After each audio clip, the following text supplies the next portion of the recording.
Hello and welcome to the virtual world of English. मैं हूं संजीव, आपका मेंटर, आपका गाइड। और आज हम आपके लिए लेकर के आए हैं आईसीएसई इंग्लिश लैंग्वेज का एक बहुत ही इंपॉर्टेंट टॉपिक जो है नोटिस राइटिंग।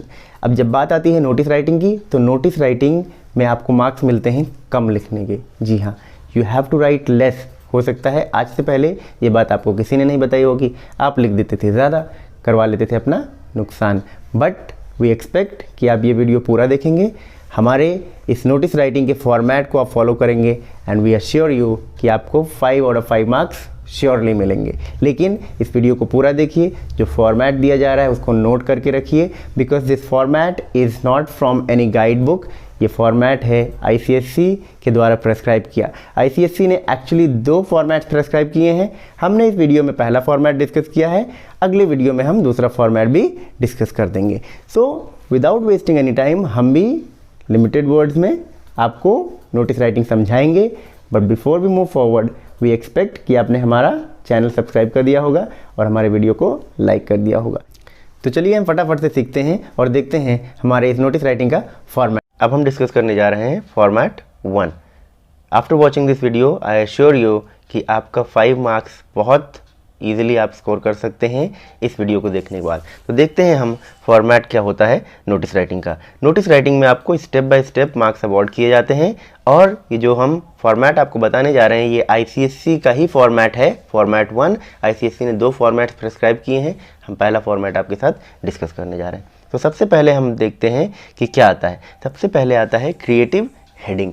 आपको अपने टॉपिक को बहुत क्लियरली पढ़ना है और बहुत अच्छे से उसको ऑब्जर्व करना है, वहीं से आपको निकालना है क्रिएटिव हेडिंग। अब क्रिएटिव हेडिंग इसको क्यों बोलते हैं? क्योंकि थोड़ा सा क्रिएटिव होना चाहिए, ये थोड़ा सा कैची होना चाहिए, ताकि नॉर्मल जो सेंटेंसेज आप बोलते हैं उससे अलग हो।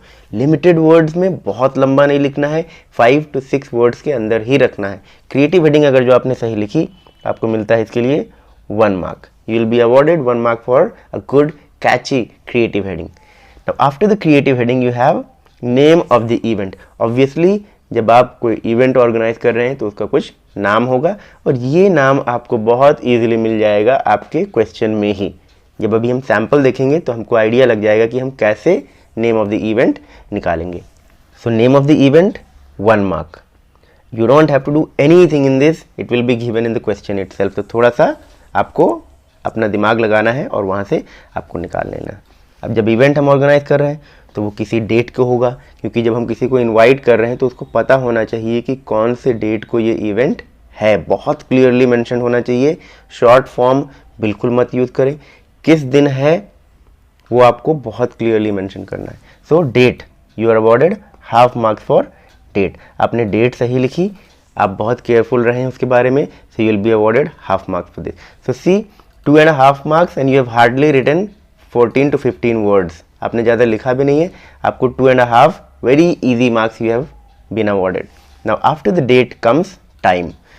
तो अब कोई भी इवेंट जब आप ऑर्गेनाइज कर रहे हैं तो वो एक पर्टिकुलर टाइम पे शुरू होगा और एक पर्टिकुलर टाइम पे ख़त्म भी होगा। So the beginning of the event and when will it end, that also you have to mention. So when will the event begin and when will it end? You have to be very specific about this. और AM और PM को जो आप use कर रहे हैं आप बहुत केयरफुली इसको यूज़ करें, because most of the students make mistake in this. So what time will it begin and what time will it end? So the time is done. You are awarded half mark for the time. If you have written the time in a correct manner, you get half a mark for this. Now comes the venue. Obviously, if you are informing anyone that you have to come for this event, so where will that person come? आपको बहुत specific रहना है, उसके बारे में भी exact place भी बतानी है कहाँ पे वो हो रहा है और लार्जर एरिया भी बताना है। जैसे मान लीजिए आपने बोला कि डांस कंपटीशन, तो डांस कंपटीशन कहाँ पे हो रहा है? You can not simply write Lucknow. Lucknow is a very big place, so you have to mention a particular place as well and plus you have to mention the larger area as well. So venue should be divided into 2 parts and you are awarded half mark for the first part and half mark for the second part. Now supposing the school auditorium, so half mark for this. Now which school? You have to mention ABC school, any particular school you can mention, but you have to separate it with a comma. आप ध्यान रखें कि आपको दोनों parts किससे separate करने हैं? Comma से. So half mark for the main place, half mark for the larger area, and you are awarded 1 full mark for this particular point as well. So done, creative heading done, name of the event done, date done, time done, and then the venue is also done. कुछ भी आपने extra नहीं किया, आपको 4 marks मिल गए. अब बात आती है बॉडी की. तो जब आप बॉडी पार्ट लिखते हैं नोटिस राइटिंग का, तो ध्यान रहे कि आप कोई भी पॉइंट जो ऊपर आपने मेंशन कर दिया है, name of the event, date, time, venue, none of this point should be repeated in the body part. It should be very limited and it should be specific. So आप अगर जो कुछ एक्स्ट्रा इन्फॉर्मेशन देना चाहते हैं, जैसे किसको contact करना है, लास्ट डेट क्या है, वो आप मेंशन कर सकते हैं, but don't have to mention anything that you have already mention in the points above. Okay, so I hope the format is clear. Once again we'll do a revision. Creative heading 1 mark, name of the event 1 mark, date half a mark, time half a mark, and for venue, if you have written it in 2 parts, the main venue and the larger area where it is located, you get 1 mark for this, and body part you are awarded 1 mark for this. So 5 easy marks. Now let us see a sample of this and the things will become clearer. So here is the sample of a notice writing. So let us read first the question and then we'll move forward and one by one we'll discuss. Your school is organizing an inter-school dance competition. So what is the event? Inter-school dance competition. Write a notice for your school informing the students. Whom you have to inform? The students. So these two things you have to keep in mind. Event कौन सा है और आपका target audience कौन है. ठीक है, so students आपके टारगेट ऑडियंस हैं और इवेंट क्या है? इंटर स्कूल डांस कॉम्पिटिशन है. तो अब हम आते हैं अपने राइटिंग पार्ट पे. तो पहले हम क्या लिखेंगे? Creative heading. And please see कि ये सारा क्या है? सेंटर अलाइंड है. तो आपको पेपर के सेंटर में रखना है, आपको लेफ्ट अलाइंड या राइट अलाइंड नहीं रखना है. ये फॉर्मेट 1 है और ये चीज आप ध्यान रखेंगे. Put on your dancing shoes. So this is a creative heading. Is it a simple sentence? No.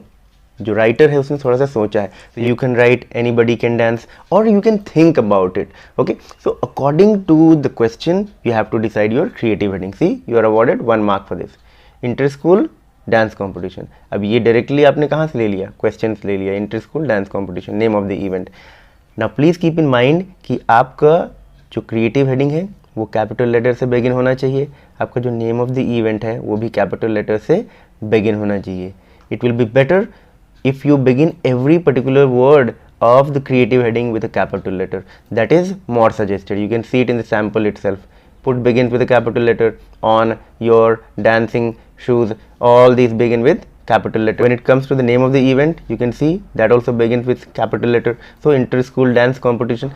So be very specific about this. Now we come to the date. जब डेट आप mention करिए, ध्यान रखें कि आप अपने exam से आगे की डेट को मेंशन करें. बहुत ज़्यादा आगे नहीं, 8 मंथ्स 9 मंथ्स आगे का नहीं, लेकिन कम से कम 10 से 15 दिन आगे का डेट मेंशन करें. और 2023 ही लिखें, 2022 मत लिखिएगा. Be very careful about this. Okay, and should begin with small letter. Do not use capital letter for all. Okay, now we move to the timing. So from so and so time, be very specific about the AM and the PM. तो एक समय पे शुरू होगा और एक समय पे ख़त्म होगा. ठीक है, ये भी आपको मेंशन करना है. और फिर आप आते हैं वेन्यू पे. So at Minerva hall, comma. Can you see it has been separated from a comma. So at Minerva hall, अगर जो आप कॉमा नहीं लगाएंगे आपको हाफ मार्क ही मिलेगा. So be very careful, divide it with a comma. So at Minerva hall, at auditorium भी वो हो सकता था, एट स्कूल हॉल भी हो सकता था, लेकिन कौन से school? So at Minerva hall, Saint Anthony's school. So half mark for at Minerva Hall, that is main place, and the larger area is St. Anthony's School. You get a half mark for this as well. Now when we come to the body part, it is only written in 2 lines and none of the details mentioned above this are repeated. All the students who wish to participate are to give their names to Mrs. Suruchi Swaminathan on or before 15th November. So this was the format of your notice writing. This was format 1. आपने hardly 30 to 40 words लिखे हैं और आपको 5 marks मिल गए. So I hope the format 1 of your notice writing is clear. Now you will not be making any mistakes in writing this. Creative heading, name of the event, date, time, venue and the body part, and you are awarded marks for every particular step. So be very careful about what you write and how you write. Do not write in excess. Now let us see some points to remember that will be helpful while you attempt your notice writing. So the very first thing is use passive voice as far as possible. Active voice मत use करिए. I will do this, I will organize. No. The heading must be appealing, ये बहुत important है क्योंकि यहीं पे आप notice writing में मार्क्स लूज कर सकते हैं। So the heading must be appealing, थोड़ा सा आपको सोचना पड़ेगा to attract the attention of the readers. Use bold letters and catchy slogans, आपको बोल्ड लेटर्स यूज़ करने हैं और कैची स्लोगन, वही बात आती है क्रिएटिव हेडिंग की। So these were a few points to be kept in mind while attempting the notice writing. I hope this was a helpful session. Do join our Telegram channel, subscribe to our YouTube channel for more updates regarding your English. Thank you so much.